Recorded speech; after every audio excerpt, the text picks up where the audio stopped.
Goa Organics వారి skin care, hair care, wellness products కోసం AP, తెలంగాణలో డిస్ట్రిబ్యూటర్లు కావాలను వివరాలకు స్క్రీన్ పైన ఉన్న నెంబర్కి కాల్ చేయండి.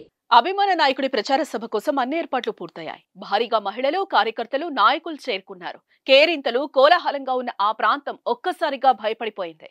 అందరూ సభ కోసం హడావిడిలో ఉండగా అనుకోని సంఘటన చోటు చేసుకుంది. ఓ వ్యక్తి కాంగ్రెస్ నాయకుడిని అత్యంత దారుణంగా హత్య చేశాడు. సభ ఏర్పాట్లలో నిమగ్నమైన పార్టీ నాయకుడిపై మాటు వేసి కత్తితో దాడికి దిగి గొంతుకోసి హత్య చేశాడు.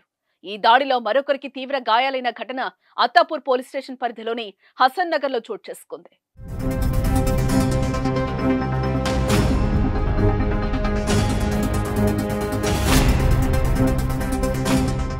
రాజేంద్రనగర్ సర్కిల్ పరిధిలో చేవెళ్ల కాంగ్రెస్ ఎంపీ అభ్యర్థి రంజిత్ రెడ్డి కాటేదాన్లో భారీ రోడ్ షో నిర్వహించారు. అక్కడి నుంచి ఆయన శాస్త్రిపురం, హసన్ నగర్ లో రోడ్ షోకు హాజరు కావాల్సి ఉంది.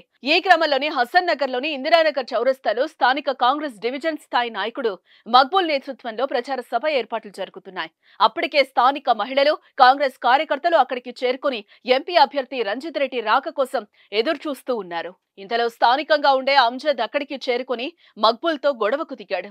అందరూ చూస్తూ ఉండగానే కత్తితో మక్బూల్ గొంతును విచక్షణ రహితంగా కోశాడు. తర్వాత మక్బూల్ సహచరుడు మనోజ్ పైన కత్తితో దాడి చేసి అక్కడి నుంచి పరారయ్యాడు. స్థానికులు ఇద్దరిని హాస్పిటల్ కు తరలించారు. అప్పటికే మక్బూల్ మృతి చెందినట్లుగా వైద్యులు నిర్ధారించారు. మరొకరు మనోజ్ ప్రాణాపాయం లేదని అన్నారు. అయితే రోడ్ షో ముగించుకుని శాస్త్రిపురం బయలుదేరిన రంజిత్ రెడ్డికి హత్య విషయం తెలిసి హసన్ నగర్ రాకుండానే వెళ్లిపోయారు. నిందితుడిని పట్టుకోవడానికి ప్రత్యేక పోలీస్ బృందాలను ఏర్పాట్లు చేసినట్లుగా డీసీపీ చింతమనేని శ్రీనివాస్ వెల్లడించారు.